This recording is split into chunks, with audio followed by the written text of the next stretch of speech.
আজও নিজেদের দাবি আদায়ে অনড় অবস্থানে রয়েছে ইসলামী ব্যাংক সচেতন গ্রাহক ফোরাম।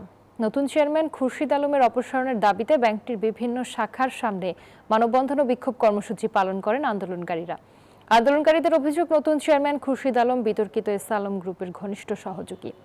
এ সময় তারা বাংলাদেশ ব্যাংকের গভর্নরের পদত্যাগ, সাবেক ব্যবস্থাপনা পরিচালক ওমর ফারুক খানের পুনর্বহাল, এস আলম গ্রুপের সম্পত্তি বাজেয়াপ্তকরণ সহ 7 দফা দাবি জানান।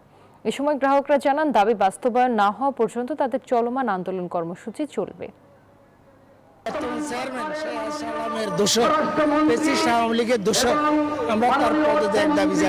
আমি একজন গ্রাহক হিসেবে আমি যখন সেবা পাই তখন আমার কাছে ওটাই ভালো লাগে যে আমি ব্যাংকে টাকা রাখছি, টাকা তুলতে পারবো। ব্যাংকের টাকা নিরাপত্তা চাই, এই জন্য আমরা এখানে এসেছি।